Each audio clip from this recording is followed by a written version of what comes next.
Ẹ̀yin èèyàn lé ẹ káàbọ̀ sí Mashola Gist TV. Ṣé àlàáfíà ni ẹ wà? Gbogbo lé ń kọ́. Ẹ̀yin èèyàn lé èyí tún lágbára o. Èyí tún lágbára o nígbà tá a gbọ́ pé Olori Tobi ó sọ̀rọ̀ lórí diplomatic passport. Wọ́n ní Kabiyesi, wọ́n ní wọ́n dẹ̀ sọ̀rọ̀ sí i. Ẹ jẹ́ ká jọ wọ inú gist tèmi. Bí a ṣe gbọ́ o, wọ́n ní Olori Tobi ní pé òun deserve diplomatic passport o. Wípé kì í ṣe Queen Naomi nìkan ló deserve diplomatic passport. Ẹ̀yin èèyàn lé nǹkan tá a gbọ́ tán ni pé Olori Tobi sọ nìyẹn allegedly. Wọ́n dẹ̀ ní Kabiyesi, wọ́n ní wọ́n sọ fún yín pé kó sọ ìdí pàtàkì tí ó fi deserve diplomatic passport fún àwọn.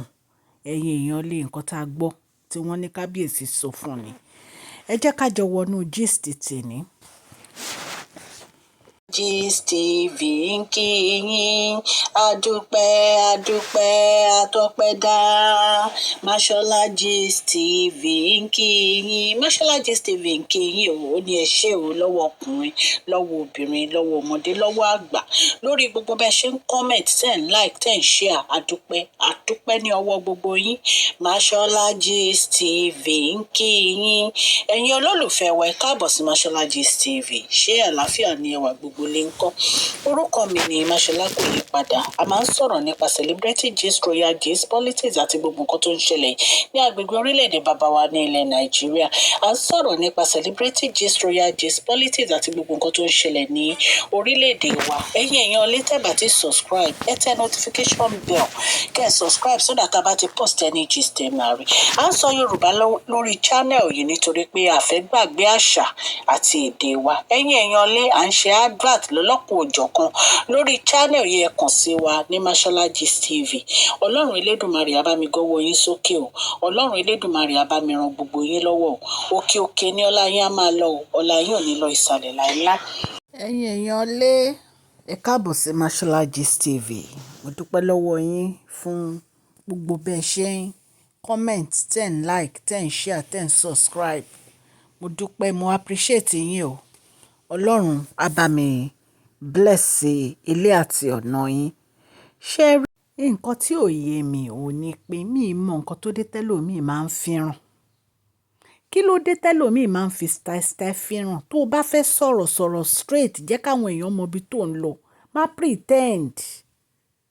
Ṣùgbọ́n gbogbo wa la mọ ọ̀rọ̀ gbọ́. Ẹlòmíì á ní òun ò kí ń búyàn, òun respect àwọn èèyàn, òun ò kí ń sọ̀rọ̀ burúkú nípa èèyàn. Irọ́ ń gbogbo ẹ̀. Wọ́n package ni.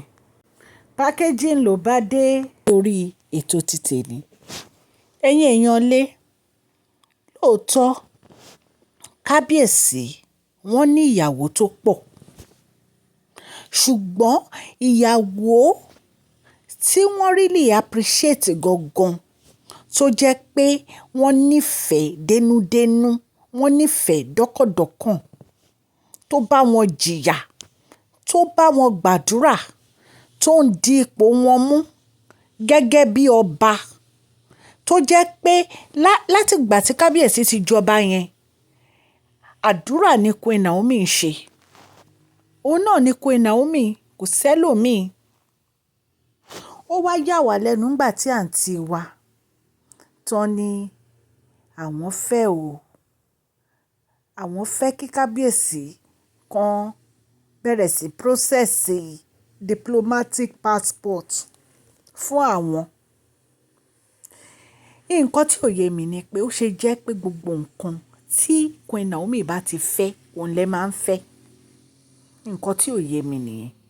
Ṣé Queen Naomi ṣẹ̀ṣẹ̀ gba diplomatic passport ni? Queen Naomi ò ṣẹ̀ṣẹ̀ gba diplomatic passport. Ó ti pẹ́ tí Queen Naomi ti gba diplomatic passport. Ṣùgbọ́n àwọn nǹkan míì wà tó yẹ pé èèyàn ò lè fi orí, èèyàn ò lè fi wé orí. Orí ó yàtọ̀ sórí. Bí a ṣe ń sọ náà nìyẹn. Tí ẹ máa bá wọn jà sí gbogbo nǹkan. Tí Queen Naomi bá, ó lè jẹ́ pé gbogbo èèyàn ti ń wọ mọ́tò yẹn o. ṣùgbọ́n ọjọ́ tí Queen Naomi bá wọ mọ́tò yẹn máa bá wọn jà sí ni. Kí ló dé? Kí ló dé? Tó bá jẹ́ lóòótọ́ o, nǹkan tá a gbọ́ yìí tó bá jẹ́ pé ó true o, kò yẹ kí ó jẹ́ ẹnu Olori Tobi ló ti máa jáde. Kò yẹ kó jẹ́ ẹnu Olori Tobi. Bí àwa ṣe wà yìí, àwa wà lórí social media. A wà lórí social media láti wá gbèjà Queen Naomi ni. Kò sí nǹkan tá a wá ṣe lórí social media. Kò sí any other thing tá a wá ṣe lórí social media ju ká wá gbèjà Queen Naomi lọ. Kéèyàn kan wá máa sọ pé Queen Naomi ò deserve diplomatic passport. Òun lòun deserve diplomatic passport. Ọ̀rọ̀ yẹn pọ̀ o. Ó pọ̀. Kò yẹ kó jẹ́ ẹnu Olori Tobi nírú ọ̀rọ̀ báyìí tí máa jáde. Ìgbà tó bímọ gbogbo èèyàn ló celebrate, àwa igun a celebrate ẹ̀ nà.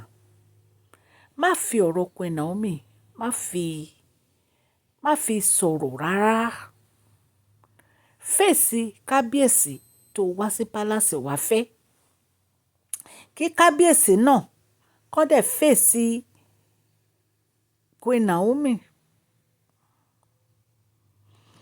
Kabiyesi ti sọ fún yín pé òun ò fìyàwó òun àtọmọ òun ṣeré. Ṣùgbọ́n ó ṣe jẹ́ pé díẹ̀díẹ̀ ni òun yọ àwọn ọ̀rọ̀ yìí. Tẹ́lẹ̀ oil and gas ló kọ́kọ́ ní kán bẹ́ẹ̀ jà sí. Ní ìsìn báyìí ó tún ti di diplomatic passports. Mo dẹ̀ jẹ́rìí Kabiyesi. Mo jẹ́rìí Kabiyesi. Èsì tó dáa òun ni Kabiyesi fún Olori Tobi yẹn pé báwo lo. Nǹkan tí Kabiyesi bá ṣe fún ẹ jẹ́ kó tẹ́ ẹ lọ́rùn kó dẹ̀ dúpẹ́. Má sọ pé nǹkan tí wọ́n ṣe kò tó ẹ kó máa nàgà lọ sí ibi tí ò yẹ kó nàgà sí. Ẹ̀yin èèyàn lé, ṣé diplomatic passport ṣó wá jẹ́ nǹkan tó lọ ń rà lọ́jà ni? Do you know how long it will take for you to get a diplomatic passport? Kí ni àwọn quality èyí tó òdì láti gba diplomatic passport? O mọ̀. Ṣàdédé ló ní o fẹ́ gba diplomatic passport because o deserve it. Kabiyesi dẹ̀dẹ̀ lóyìn pé ṣé o ní quality àbí kí ló fi lè sọ pé o deserve diplomatic passport? Ẹ̀yin èèyàn lé èyí tá a tún gbọ́ nìyẹn o.